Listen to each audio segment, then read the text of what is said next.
Thank you, everyone. Um, Basically, every time I've spoken on stage, I've pretty much spoken with a very close friend of mine, Ryan Dice. He was actually here for Zentrepreneur, great guy, very, very talented, and every time he does a conference, he calls me up, like, hey, can you come just hang out? Sure. And then I come, and the day before, he's like, hey, can you come speak about this?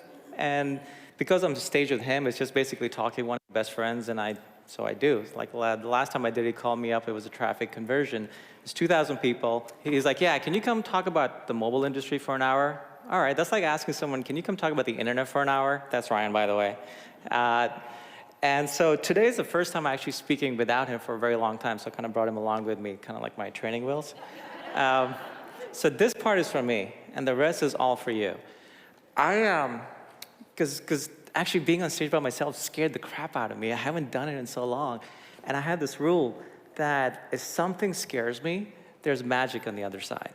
And that's the only way to experience magic, is like when something just scares you from inside, but you know it's like a tingling scaring, you gotta go do it. You gotta jump off that cliff. That's like every time I've had great things happen in my life when I felt the fear and I jumped off. I mean, I've fallen off cliffs sometimes, I'll be honest, and got my bruises. But I tell you, half the time you sprout wings. It is the best thing ever. So here I am sprouting new wings in front of you. So thank you for this. So actually, I've thought a lot about this talk, because this isn't about me telling you about mobile industry or venture capital or crowdfunding or all that stuff that I could just talk in my sleep. This is about, how to be our best selves. And I was thinking, what is the one thing, and actually Noah Kagan reminded me of this, another great guy who's here. What is the one thing I can share that has really made all the difference in my life? I also look back at the arc of my life. What is the one thing that if I could just pass along, not advice, just like sharing, that has made all the difference is this, okay? And I'll use Awesomeness Fest as an example. So we're all here, we're meeting amazing people, we're listening to amazing speakers, and I'm not a believer in inspiration. I live in Silicon Valley, we all very results and metric focused. I am a believer in transformation. So we're meeting all these people, we're listening to all these great speakers, and we're learning, but I would say if you can, in these 4 or 5 days, if you can find one thing that speaks to you, just one thing, and pick it, something that just really feels right or tingles or whatever, however you judge it, and just make it your own. It's like you commit to it, you gotta commit. Write it on a piece of paper, you just commit that I'm gonna be this, I'm owning it. Whether it's fitness, health, gratitude, entrepreneurship, loving yourself, whatever, just go all in. Take that piece of paper, write it down, put it somewhere you can see it, but that's just half of the equation. You gotta do the work. You can't just sit there and visualize it. You gotta do the work. Just commit. Burn the ships behind you, and I will bet you, by the time the New Year's come, your life will be different. It'll be transformed. Every time I've done this in any part of my life, in anything in my career, it has really made all the difference. So, I was actually talking with a very well-known editor, Niels Parker. He's edited a bunch of New York Times bestsellers. We were talking about the power of sharing your story, because it's like, it doesn't do anyone good to tell anyone, hey, listen, I'm at the top of the mountain, and this is really awesome being at the top of the mountain. What it is this is how I started, this is the path I took, these are all the roads I took and fell and did all of this, and this is how I got on top. And because then you actually show others the way, and hopefully they can avoid the pitfalls that you did. So I want to tell you a story about my friend Joanna, and I don't know if she'd be horrified that I'm telling everyone about this or not. I'll check with her afterwards. She's one of my dearest, dearest friends, this amazing, tall, beautiful, striking, blonde, full of life, big heart, incredibly smart entrepreneur.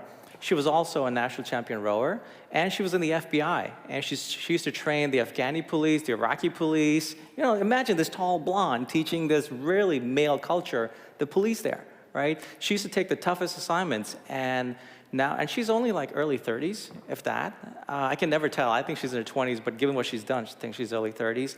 And now she's a CEO in Silicon Valley, building this great company, and she has people who get 7-figure offers, turn them down to go work for her for 100 grand because they want to be a part of what she's doing. And this is what makes Joanna, she's just amazing, right? So she and I are having dinner in San Francisco about 4 or 5 months ago. It's in this Chinese restaurant, and she's sitting against the wall, and I'm facing her, and we're talking. And she tells me, out of the blue, we're talking about our lives, the things that have really formed us who we are. And she tells me that when she was 24, she had a heart attack, and she died for 7 minutes. I was like, okay. And so like I leaned forward and I gotta ask, what happened? And she goes, I don't remember. She was in a coma afterwards. They brought her out of it, and she was in this bubble, she was like the bubble boy for like a month. And Joanna, being Joanna, was just working away in the bubble. But she said, what changed there was after that, everything I wanted in my life, like anything with this love, how she met her husband, her career, whatever she wants to do, it just happens. It comes to her. So I'm like, all right, I don't want to have to die to get that. Like, how do you do it? And she goes, well, she leans forward and she goes, you're gonna think I'm crazy, but what if this is heaven? And then she leans back. And it was like, you ever seen the movies, like the camera just spans back and things get really slow? And I was like, oh my God. And I swear, there was a homeless man, behind in the window. He kind of like winks at me. And it was like, oh my God. And I got, for a few moments, I got it. Imagine the irony of that. She's like, yeah, what if this is heaven? She's like, I died. How can I prove I didn't? I'm not on the other side. So because this is heaven, given what heaven is about, I can have, be, and do anything I want. And she's living that. So, that's an attitude that I've seen with her and a lot, I'm gonna separate successful people and fulfilled people, because I know people who are insanely wealthy, and I know people insanely wealthy and are happy and fulfilled. Those are the ones I wanna be like. Those are the ones who are my mentors. And for all of them, I've noticed one pattern, including her, that whatever happens, it's never like, this is happening to me. They all look at life as, life is happening for them. Whatever is happening, they fall down, they lick their wounds, they get up, but it always makes them be better. And they've internalized this attitude. And it is an attitude. None of us, all of us who try to live this, none of us are unique in that sense. We're all humans, right? The same minds walking around with the same dramas and same, fears. But that attitude that life happens for her, I've noticed consistently in all the best people I've ever met in my life. So, my story.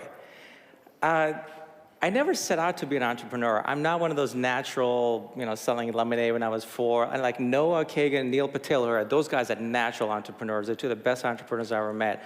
What I did, if I can say that, the smartest thing I did was I moved out to a place where all the best entrepreneurs in the world went. I moved to Silicon Valley.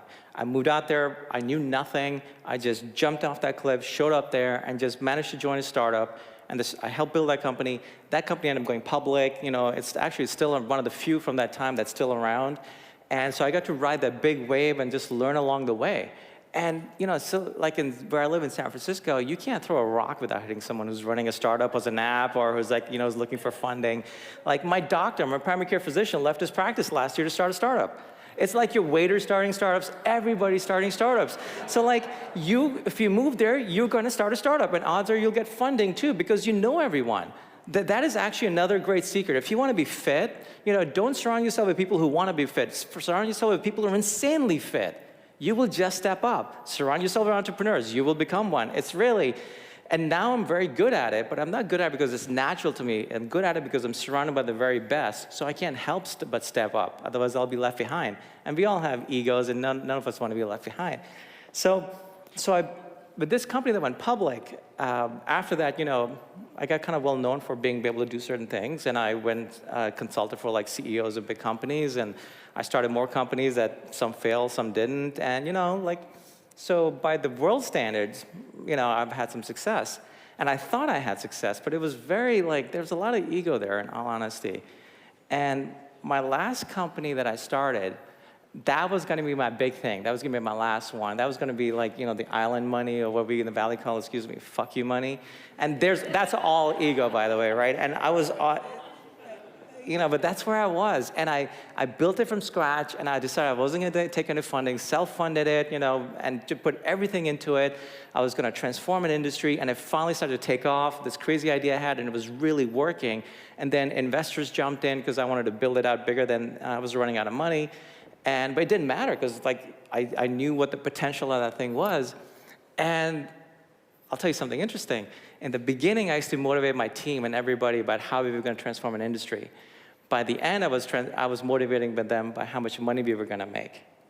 See that difference? Can you see that I would make different choices as a CEO? I would choose different partners. So can you guess what happened?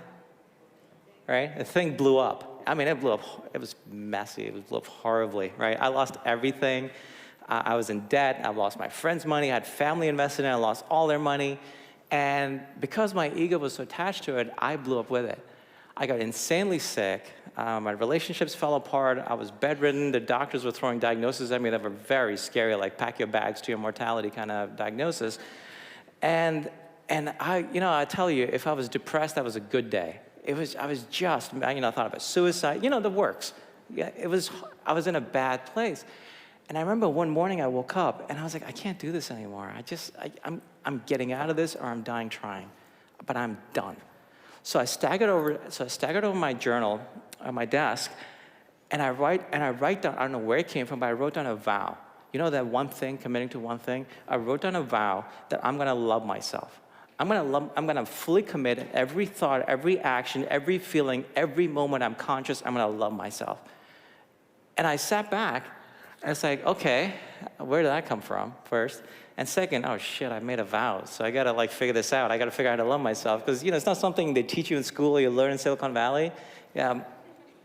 So I set about to do it, and I started meditating and working my mind and doing things of what worked. I kept them and went deeper. What didn't work, I threw it out. And here's the thing, within a few weeks, I was fine. I got my health back, all right?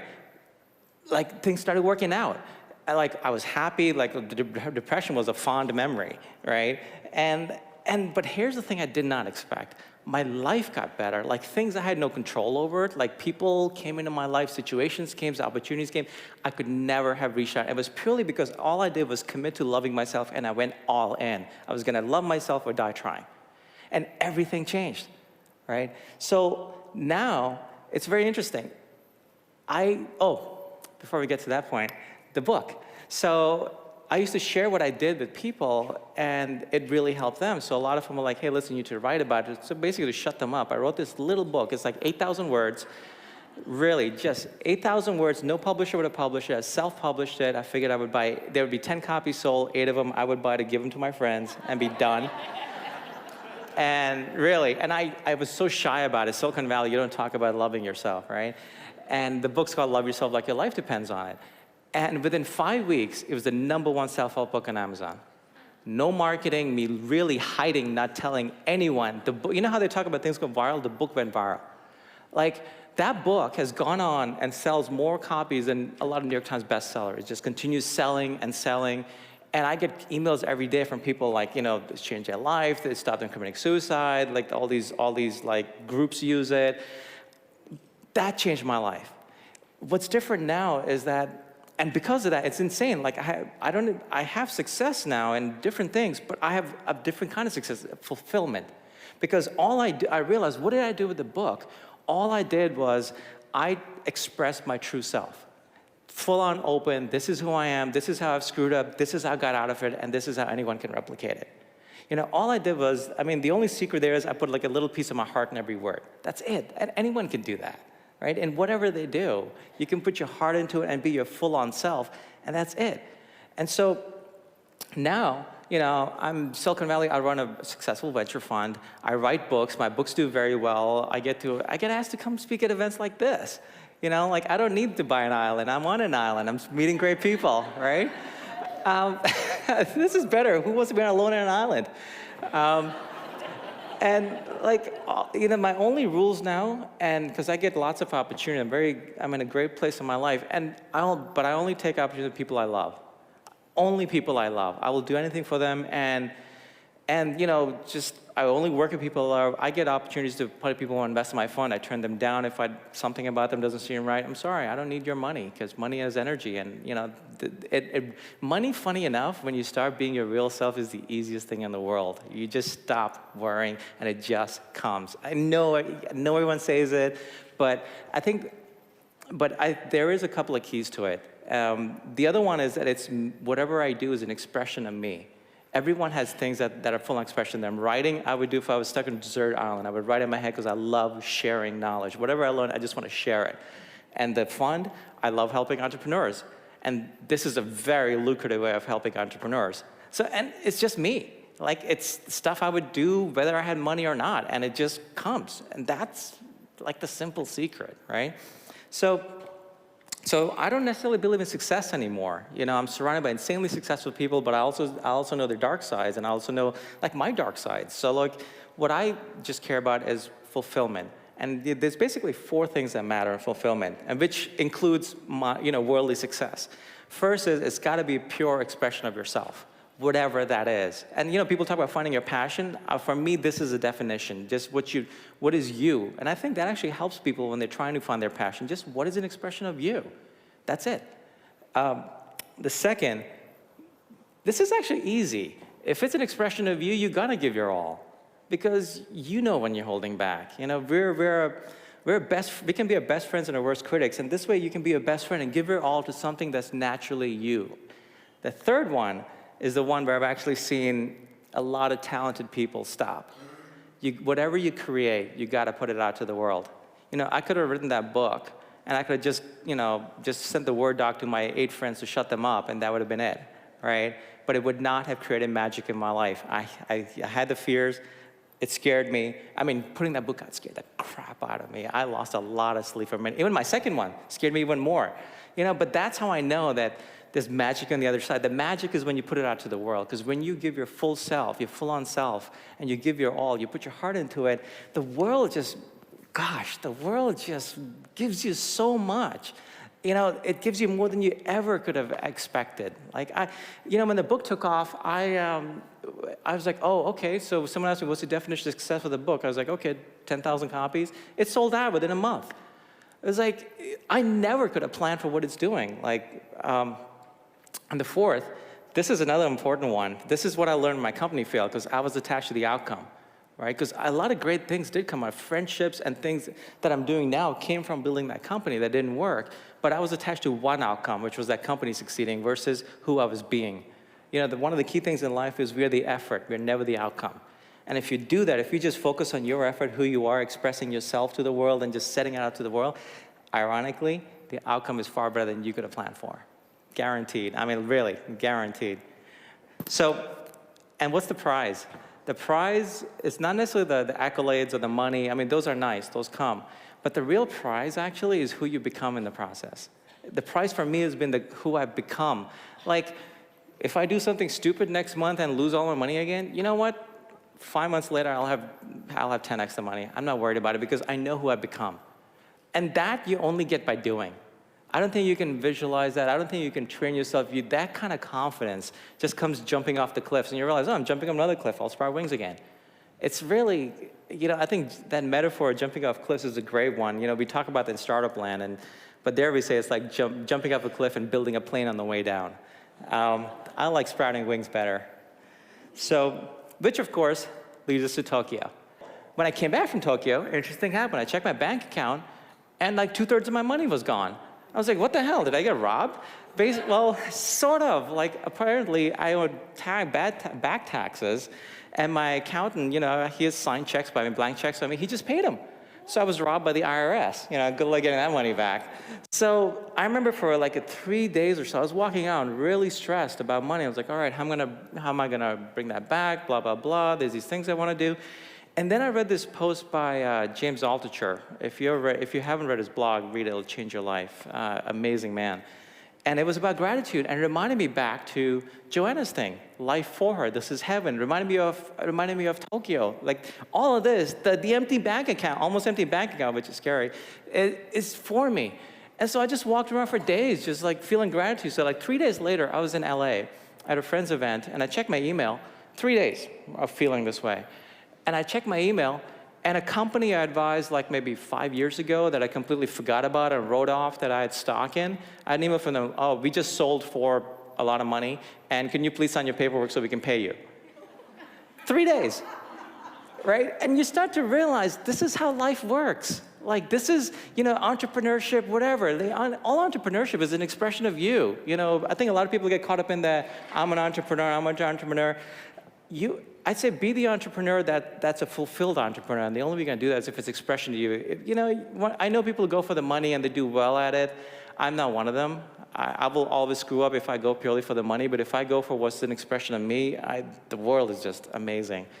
And it goes back to that one thing. If I can just leave you with that, it's just, find your one thing. Pick one thing. It doesn't matter. Do it for a month, 30 days. Trust me, your life will just blow you away.